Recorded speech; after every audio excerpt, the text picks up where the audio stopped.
안녕하세요. 오늘도 사연 살롱을 찾아주셔서 감사합니다. 3년 결혼 생활 동안 볼 꼴 못 볼 꼴 다 보고 끝을 낸 30대 여성이에요. 세상에서 제일 못난 사람이 자신과 가장 가까운 사람을 웃음거리로 만드는 인간이라던데 제 남편이 바로 그런 인간이었거든요. 돌이켜보면 지난 시간을 어떻게 버티고 살아왔나 싶어요. 가난 때문에 손가락질 받고 살았던 어린 시절보다 배불리 먹고 살았던 지난 3년이 제게는 더 지옥 같았거든요.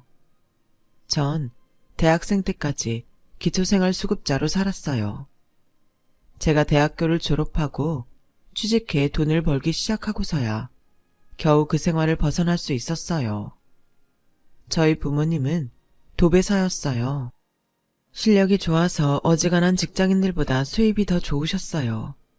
하지만 워낙 없이 시작한 결혼이라서 단칸방을 전전하며 살아야 했어요. 그러다 제가 초등학교 3학년이 되면서 집 형편이 나아진 덕에 방 2개짜리 집으로 이사를 가게 되었죠. 이제는 친구를 집에 데려올 수 있다는 생각에 얼마나 기뻤는지 몰라요. 하지만 기쁨도 잠시.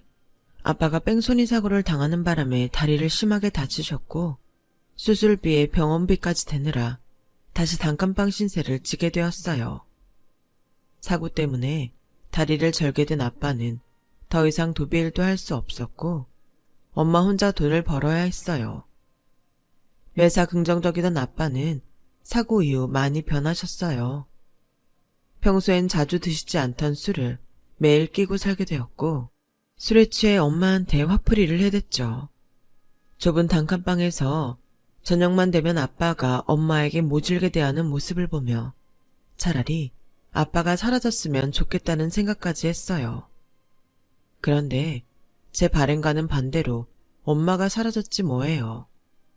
학교에 갔다 돌아와 보니 아빠가 낮부터 술을 마시고 있었어요. 술을 드시면 사나워지는 아빠가 겁나서 조용히 가방을 내려놓고 나가려고 하는데 아빠가 한숨을 푹 쉬시며 제게 그러는 거예요. 너도 아빠가 꼴 보기 싫지? 미안하다. 아빠가 이 모양이 꼴이라서. 그러더니 눈물이 그렁그렁한 눈으로 저를 바라보시는 거예요.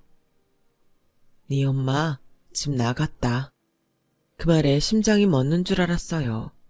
그 길로 밖으로 달려나와 온 동네를 돌며 엄마를 찾아봤지만 어디에도 엄마는 없었어요. 처음엔 이게 다 아빠 때문이라는 생각에 너무 화가 났고 시간이 조금 지나자 나를 버리고 떠난 엄마가 미웠어요. 아빠가 싫어서 떠난 거라면 적어도 아무 죄 없는 나는 데리고 가야 하는 게 아닌가 생각했으니까요.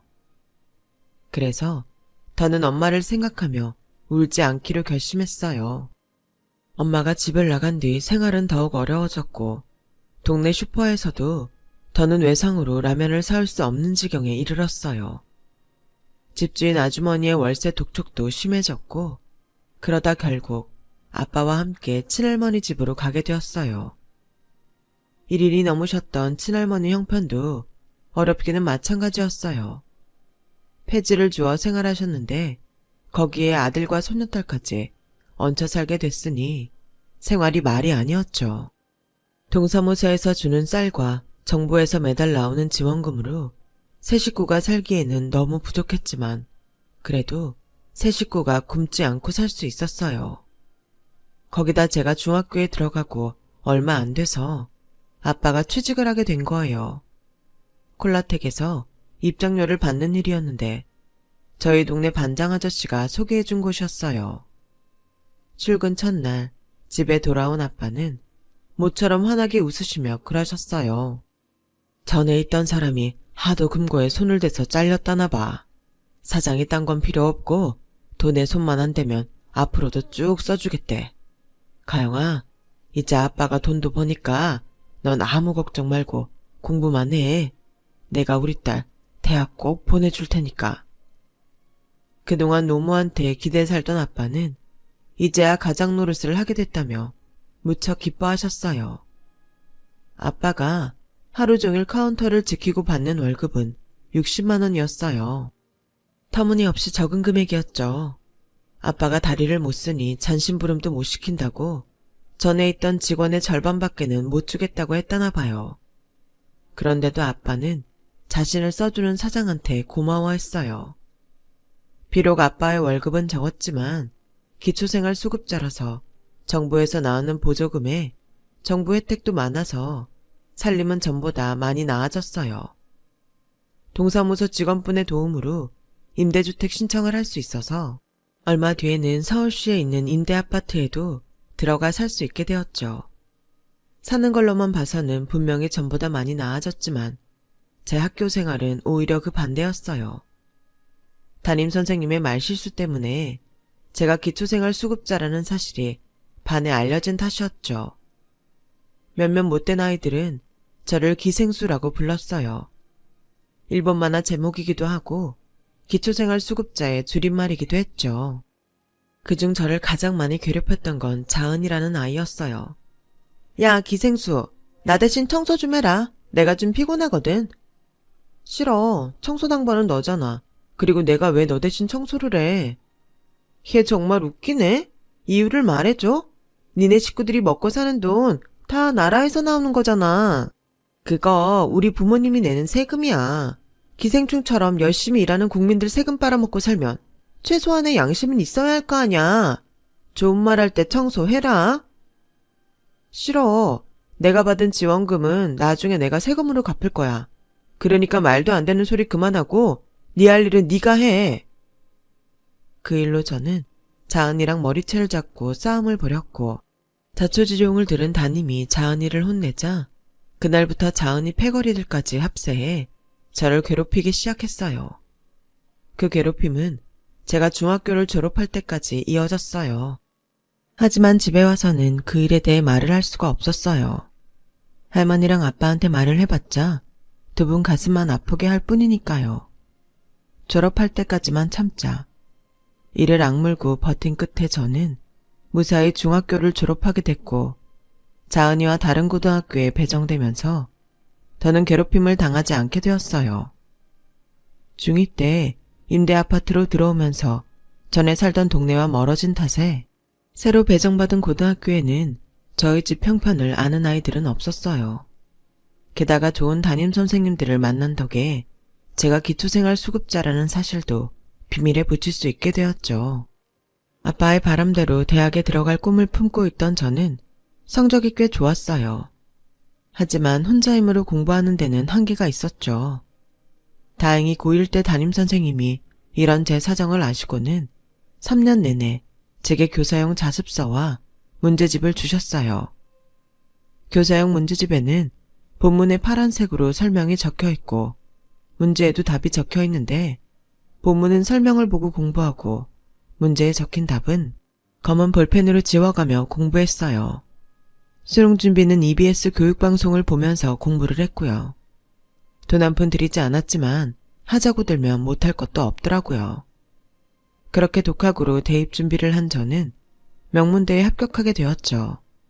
주변에서는 찢어지게 가난한 집구석에서 등록금은 어떻게 되려고 대학에 가냐고 혀를 찼지만 모르는 소리였죠. 저희 대학만 그런 건지 아니면 다른 대학들도 그런 건지 잘 모르겠지만 제가 다닌 대학에서는 공부만 열심히 하면 많은 지원을 받을 수 있었거든요.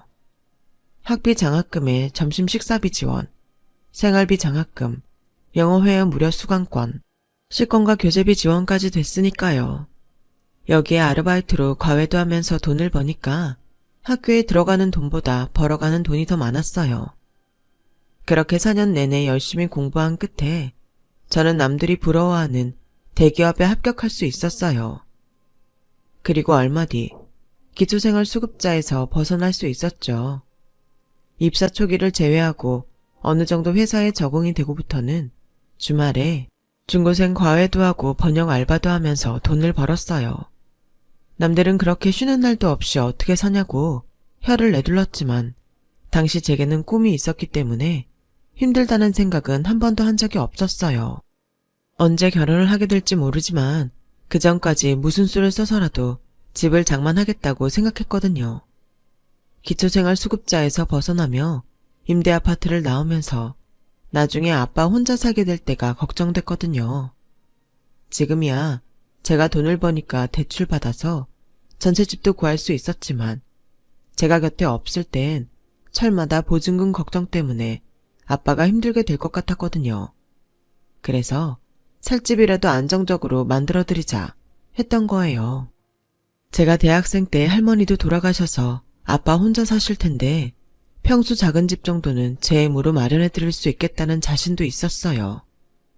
그렇게 직장생활 7년 만에 저는 18평 빌라를 살 수 있었어요. 신축은 아니고 지은 지 10년이 넘은 집이었지만 관리가 잘 돼서 벽지랑 장판만 바꾸고 들어가 살게 되었죠. 아빠는 딸 덕분에 집주인 눈치 안 보고 살게 됐다며 눈물까지 흘리셨어요. 아빠가 해야 할 일을 우리 딸이 하게 해서 미안해. 가영아, 이젠 아빠 걱정하지 말고 너도 짝 찾아서 결혼할 생각해야지. 아빠 소원은 그것뿐이다. 아빠 소원이라고는 해도 그동안 한 번도 연애를 해본 적이 없던 저는 돈 버는 일보다 남편감을 찾는 일이 더 막막했어요. 30에 모태솔로였으니 말 다 했죠. 그런데 그보다 더 큰 문제가 생긴 거예요. 꿈을 이루기 위해 어릴 때부터 이날 이때까지 쉼없이 달려왔고 원했던 걸 다 이뤘지만 성취감이 클수록 그에 따른 공허함도 컸어요. 이제는 뭘 위해 살아야 하나 방향을 잡지 못하게 됐거든요. 매일 똑같은 일상이 너무 지겹고 돈도 사람도 다 싫었어요. 그렇다고 지금껏 이룬 걸 다 버리고 뛰쳐나갈 자신도 없었죠. 그런 제게 친구는 그간 못 쓴 휴가라도 쓰고 여행을 가보라고 했어요. 난생 처음 시간과 돈을 들여 여행을 떠났지만 면장도 알아야 해먹는다고 평생 놀아본 적이 없던 저는 그저 돈 내고 시간 까먹는 것뿐이었어요. 그렇게 껍데기만 뒤집어 쓰고 사는 사람처럼 살고 있는데 친구가 결혼을 한다고 청첩장을 보냈더라고요. 친구 결혼식장에 가보니 나 빼고 다들 잘 살고 있는 것 같아서 괜히 마음만 더 우울했어요. 그래서 피로연도 빠지고 나오려는데 누가 저를 부르더라고요. 신랑 대학 동기라며 식장에서 저를 보고 마음에 들었다나요? 자기도 피로연엔 관심이 없다며 둘이 따로 놀자고 하더라고요.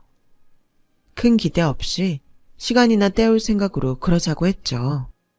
남자는 젊은 나이에 자기 병원까지 가지고 있는 한의사였어요. 같이 맥주를 마시는 동안에 제 맥도 짚어주고 제 몸에 맞는 음식들을 알려주었죠. 그러면서 언제 시간 되면 자기 병원에 오라고 했어요. 기가 많이 약해진 것 같다며 자기가 공짜로 한약을 한 재 지어주겠다고요. 그땐 그냥 빈말인 줄 알았는데 며칠 뒤 회사로 전화를 했더라고요. 솔직히 조금 놀랐어요. 공짜 한약 주겠다고 굳이 전화까지 한다니 이해가 안 갔거든요.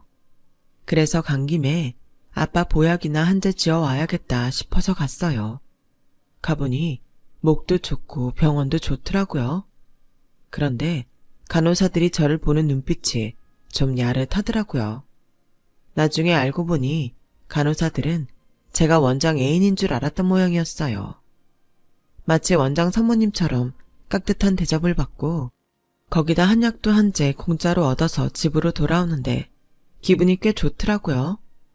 지금껏 살면서 사람들 앞에서 고개 숙이고 조롱과 멸시만 받아왔던 제가 누군가에게 대접을 받는다는 게 어색하면서도 뿌듯했거든요. 친구들을 만나서 떠들고 놀다가 집에 돌아올 때면 늘 제 자신이 초라해서 미칠 것 같았어요. 늘 나와 다른 세상에 잠시 발을 담그고 있다가 나오자마자 꿈이 깨버린 것 같은 기분이었거든요. 그런데 이제 남들한테 대접도 받고 창피하지 않은 내 집으로 돌아오는 내가 조금은 세상 사람들과 비슷한 급이 된 것 같다는 생각이 들었어요. 더 이상 꿈이 아닌 현실이었죠. 그 작은 변화에 자신감이 생긴 저는 그 남자한테 전화를 걸었어요. 그리곤 사귀자고 말했죠. 생애 첫 연애는 그렇게 시작됐어요. 누구나 그렇겠지만 처음에는 모든 게 좋았어요. 서로를 알아가는 시간들이 때로는 속을 태우기도 했지만 조금씩 내 사람이라는 유대가 생기면서 좀 더 가까워질 수 있었어요. 그렇게 1년 연애 끝에 결혼을 하기로 했고 시댁에 인사를 드리러 갔어요. 그 사람한테는 여동생이 하나 있는데 일본에서 유학생활 중이라서 결혼식 때나 오게 될 것 같다고 하더군요. 명문대를 나와 대기업에 다니는 제 스펙이 마음에 드셨는지 시부모님은 별다른 반대 없이 결혼 승낙을 하셨고 아빠 역시 결혼에 찬성해 주셨어요. 둘 다 나이가 있어서 이것저것 젤결을 없이 바로 날짜를 잡고 식을 올리게 되었죠. 시댁에서 친인척이 별로 없으니 예단을 따로 할 필요 없다고 하셔서 시부모님과 시누이 한복만 한 벌씩 해드리고 예단은 끝냈어요. 남편이 신혼집을 준비하기로 해서 저는 집에 가전제품과 가구를 채워 넣기로 했는데 수중에 돈이 얼마 없어서 대출을 받아야 했어요. 그래서 남편한테 솔직히 얘기를 했죠. 그동안 번 돈으로 친정집을 사느라 가진 돈이 별로 없어서 대출을 받아야 한다고요. 그랬더니 남편이 그럴 거 뭐 있냐면서 결혼 전에 쓰던 가구들 가져와서 쓰자고 하더라고요. 난 TV는 잘 안 보니까 TV는 필요 없고 세탁기는 둘이 쓸 거니까 작은 걸로 하면 되고 냉장고도 인터넷으로 구입하면 저렴하게 살 수 있을 거야. 살림은 살면서 늘려가는 셈인데 뭐하러 처음부터 다 준비를 해. 난 중고도 상관없으니까 마음 쓰지 마. 굳이 대출 받겠다는 생각도 말고 우리 그냥 있는 대로 살자. 남편의 배려로 저는 대출 안 받고 있는 살림에 인터넷에서 저렴하게 구입한 제품들로 신혼집을 꾸몄어요. 그때는 남편 말대로 살면서 하나씩 늘려가자 생각했었어요. 그렇게 결혼식 당일이 되었고 식 당일이 되어서야 저는 일본에서 돌아온 시누이 얼굴을 볼 수 있었어요. 그런데 세상에 이런 악연이 있다니. 중학생 시절 저를 그렇게 괴롭히던 애가 바로 제 시누이였던 거예요. 신부 대기실에서 자은이 얼굴을 보는데 다리에 힘이 풀려서 그대로 주저앉을 뻔했어요. 놀란 건 자은이도 마찬가지였죠. 뭐야, 기생수 네가 우리 오빠 신부감이었어? 이런 미친. 명문대 출신에 대기업 다닌다길래 멀쩡한 집 여잔 줄 알았더니 세상에 이거 완전 사기 결혼 아냐. 야, 너 당장 이 결혼 그만둬. 쪽팔리게 내가 어떻게 기생수를 올케라고 부르냐고. 엄마! 엄마! 시누이는 시어머니를 부르며 대기실을 박차고 나갔어요. 그리고 잠시 뒤 시누이와 함께 표정이 굳은 시어머니가 왔어요. 너 그 말 사실이냐? 세상에 애가 어쩌면 그동안 입 꾹 다물고 우리를 다 속였다니? 너 명문대 나온 건 맞아? 대기업 다니는 건 맞냐고? 저 어머님께 속인 거 하나도 없어요. 어릴 때 저희 집 살림이 어려웠던 건 사실이지만 지금은 아니에요. 기초생활 수급자라고 평생 가난하게 살란 법 없잖아요. 저요, 그동안 열심히 공부하고 일해서 남들 못지않게 살고 있어요. 과거 저희 형편이 문제될 거 없다고요. 어머어머, 얘 말하는 것 좀 봐. 누가 없는 집에서 자란 애 아니랄까봐 아주 뻔뻔하게 그지없네. 그나저나 이걸 어째. 이런 걸 며느리로 들였다고 주변에서 손가락질 할 텐데. 엄마, 어쩌긴 뭘 어째. 당장 결혼식 그만둬야지. 나 쟤랑 시누이 올케로 못 지내. 쪽팔려서 어떻게 기생수를 올케라고 부르냐고. 내 친구들이 알면 그때 나도 끝이야. 그러니까 결혼 중지해. 그때였어요. 남편이 들어와 어머님과 시누이한테 말했어요. 엄마랑 자은이가 뭐라고 하든 난 이 결혼 이 사람이랑 할 거야. 그러니까 좋은 날 큰 소리 내지 말고 둘 다 나가. 내 결혼 망치지 말고. 그리고 자은이 너 똑똑히 들어. 한 번만 더 이 사람한테 기생수니 뭐니 말 같지 않은 소리 하면 그땐 너 가만히 안 둘 거야. 알았어? 서슬퍼런 남편의 호통에 시어머니랑 시누이는 더는 아무 말 않고 대기실을 나갔어요. 이미 저는 얼굴이 하얗게 질려서 손가락이 바들바들 떨리고 있었고 서 있을 힘도 없었어요. 남편은 그런 저를 안아주며 자신이 있는 한 아무 일도 없을 거라고 안심시켜 주었어요. 그렇게 남편의 보호를 받으며 저는 무사히 결혼식을 올릴 수 있었고 신혼생활을 시작할 수 있었어요. 하지만 제 과거를 안 시어머니는 전과는 달리 제게 냉랭하셨죠. 전에는 친구분들한테 당신 며느리가 대기업에 다닌다고 자랑을 하시던 분이 이제는 남의 집 며느리들과 저를 비교하기 바빴어요. 역시 며느리는 있는 집에서 데리고 와야 되는 건데 너도 눈 있으면 봐라. 오여사 며느린 시부모 결혼기념일이라고 유럽 여행권 사다 줬단다. 너 외국 여행은 해봤니? 하긴 쌀 돈도 없어서 나라에서 구일미 타먹던 처지에 무슨. 너 소고기 묵국은 끓일 줄 아니? 소고기를 먹어보기는 했어? 고기도 먹어본 놈이 먹는다고? 평생을 국민 세금으로 동양받아 먹고 살던 네가 알긴 뭘 알겠니? 저리 비켜야. 괜히 비싼 한우 망칠라. 아휴, 내가 전생에 무슨 죄를 지어서 이런 거지 며느리를 들인 건지. 어머님, 무슨 말씀을 그렇게 하세요? 거지라뇨. 동양 받아먹고 살다뇨. 저요, 비록 가난하게 살았지만 어머님 말씀대로 동양질하며 살지는 않았어요. 제가 취직한 이후엔 세금도 꼬박꼬박 잘 내고 살았고요. 저희 아빠도 적은 돈이지만 매달 어려운 처지에 없는 사람들한테 기부금도 내고 계세요. 어머님은 얼마나 사회에 환원하고 사시는데요. 기부금이라도 한번 내보신 적 있어요?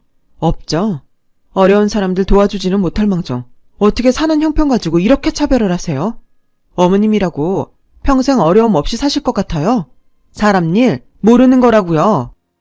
이게 지금 CMA 앞에서 집안 망하라고 곡하는 거냐?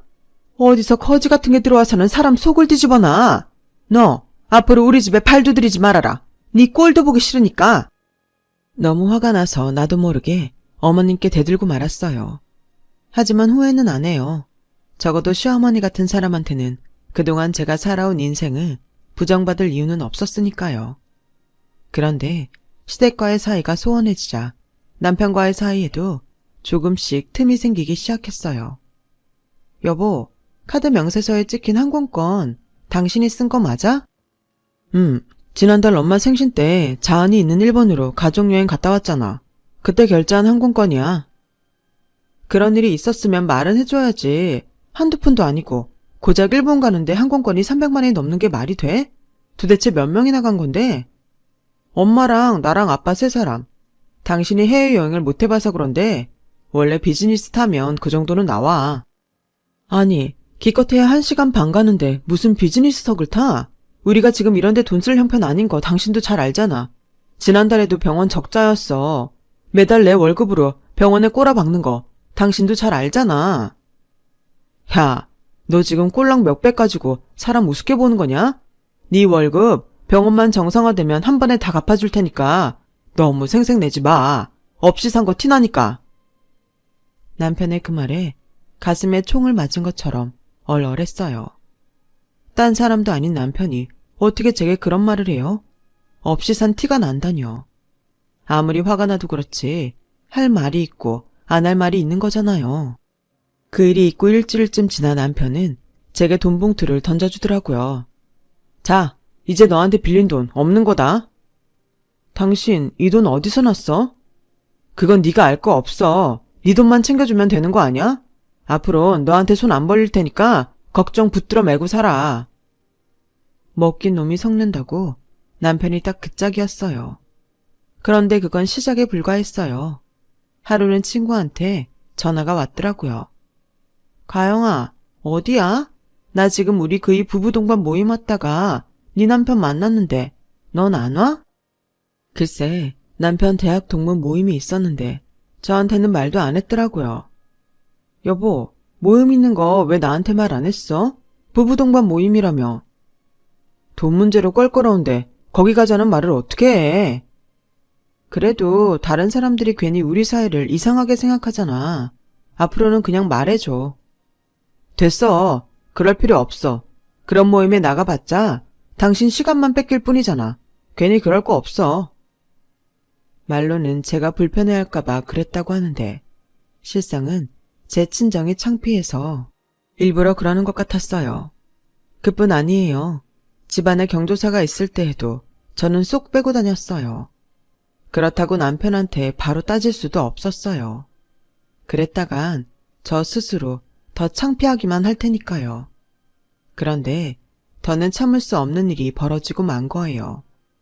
주말에 밑반찬을 해서 친정에 갔는데 아빠 혼자 사셔서 그런가 집안에 먼지도 많이 쌓여 있고 집에 호라비 냄새도 배어 있더라고요. 그래서 온 김에 대청소를 했어요. 밀린 빨래도 빨아서 널고 창문도 열어서 환기도 시켰죠. 그리곤 바닥에 나뒹구는 손톱깎이를 문갑 서랍에 넣으려는데 안에 문서가 담긴 봉투가 있더라고요. 뭔가 싶어 꺼내봤는데 집을 담보로 은행 대출을 받았더라고요. 마침 아빠가 일을 마치고 오셨길래 이게 뭐냐고 물었어요. 그랬더니 아빠가 처음에는 친구한테 빌린 돈을 갚느라 그랬다고 하다가 제가 뭐 하느라 빌렸냐고 추궁했더니 아는 사람한테 빌려줬다고 하더라고요. 아빠, 도대체 누구길래 집을 담보로 맡기면서까지 돈을 빌려줘? 그 사람이 돈 안 갚으면 우리 집 그냥 날아가는 거란 말이야. 누구야? 아빠가 돈 빌려준 사람이 도대체 누구냐고. 그제야 아빠는 한숨을 푹 쉬시더니 제 남편이 빌려갔다고 말했어요. 그제야 얼마 전에 제게 빌린 돈을 갚았던 일이 떠올랐어요. 그 길로 남편한테 달려가 어떻게 우리 아빠한테 돈을 빌릴 수 있냐고 따졌어요. 그랬더니 뭐라는 줄 아세요? 솔직히 너 시집 올 때 니네 친정에서 해준 게 뭐 있었냐? 니네 아빠가 혼수를 해줬냐? 예단비를 주기랬냐? 그냥 입 닦았잖아. 장인 입장에서도 하나뿐인 딸한테 못 해준 거 미안할 것 같아서 내가 그 마음 풀어드린 것뿐이야.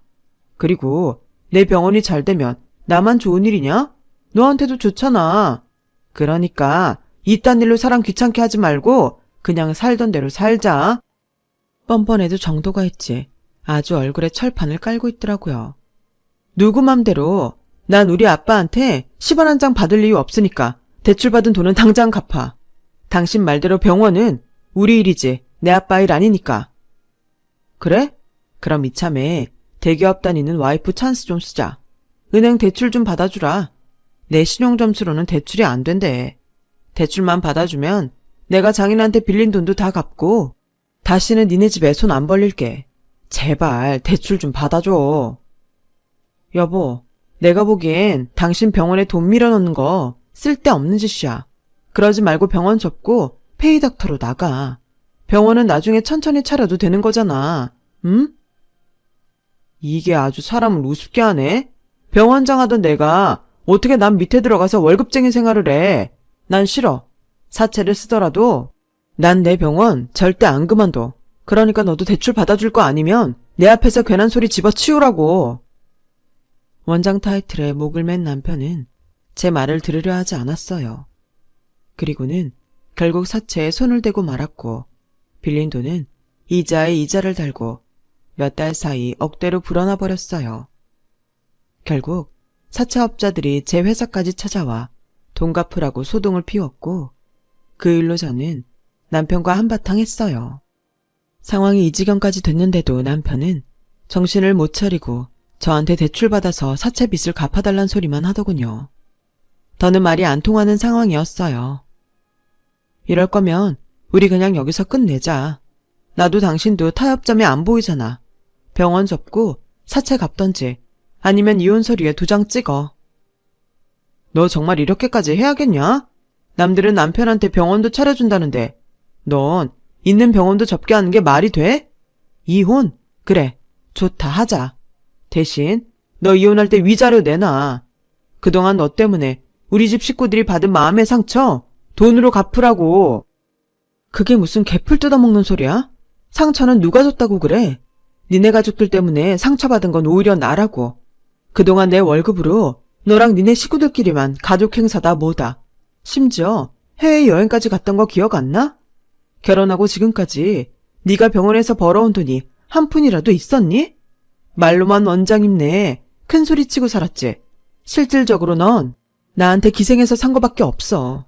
그건 니네 가족도 마찬가지고. 그런데 위자료를 내놓으라고? 그래, 너 말 잘했다. 쿨하게 헤어져 주려고 했는데 나도 너한테 받을 건 받고 끝내야겠다. 그동안 살면서 들어간 생활비랑 니네 식구들이 써제낀 돈들 다 받고 끊을 테니까 너 각오 단단히 해. 남편한테 오만정이 다 떨어진 저는 그날부터 각방을 쓰며 이혼 준비를 했어요. 그런데 이혼 서류에 도장도 찍기 전에 아빠가 콜라텍 건물에서 낙상하는 바람에 세상을 떠나신 거예요. 하나뿐인 아빠를 잃은 저는 세상을 다 잃은 기분이었어요. 어디에도 기댈 곳이 없다 생각했죠. 아빠 장례식이 있는 내내 빈소는 저 혼자 지켰어요. 남편은 이미 이혼하기로 결정한 판에 장인 장례식장을 지킬 이유는 없다며 오지 않겠다고 하더라고요. 그렇게 혼자 아빠 영정사진 앞에 앉아있는데 아빠랑 같이 콜라텍에서 일하는 아주머니 한 분이 제게 와서 서류 봉투를 주시며 그러시더라고요. 아무리 이혼할 판이라 그래도 서류에 도장도 안 찍었는데 장인 장례식장에 안 나타나는 걸 보니 네 아빠가 왜 나한테 이걸 맡겼는지 알겠다. 이거 네 아빠가 살아생전에 나한테 맡겨둔 보험 증서야. 사위 몰래 전해주라고 그러더라고. 일반 보험은 비싸서 못 들고 저렴한 우체국 보험으로 몇 개 들어놓으셨던 모양이야. 당신 잘못되면 너한테 주라고 하더라. 딸 시집가는데 혼수도 못해서 보냈다고 그렇게 우시더니 가는 길에 목숨값을 남겨주시네. 아주머니가 건네주신 보험 증서를 보니 또다시 눈시울이 붉어졌어요. 당신 몸 하나 건사하기 힘들었을 텐데 죽는 순간까지 딸 걱정을 하고 사셨던 아빠한테 너무 죄송했거든요. 보험금 지급은 남편과 이혼을 한 뒤에 지급을 받았어요. 아빠 목숨값인 그 돈을 차마 제가 쓸 수는 없어서 아빠 이름으로 시설에 기부를 했어요. 살면서 우리 가족이 받은 도움을 사회에 환원하는 마음으로요. 남편과 이혼 소송을 하면서 재산 분할 대신 그동안 시댁에 들어간 제 돈을 받는 걸로 끝냈어요.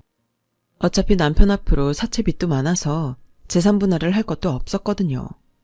그간 제 돈으로 신나게 써댔던 시댁 식구들은 그걸 토해내려니 배가 아팠는지 끝까지 악담을 퍼붓더군요. 신우이는 제가 기초생활 수급자였다는 사실을 저희 회사 홈페이지에 올려서 망신을 주려다가 되려 저한테 소송을 당해 벌금형에 처해졌죠.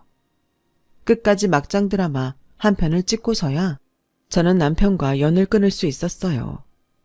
이혼 후 1년이 지난 지금 저는 친정에 들어와 살고 있어요. 하지만 외롭지는 않아요. 제 곁에는 좋은 사람이 생겼거든요.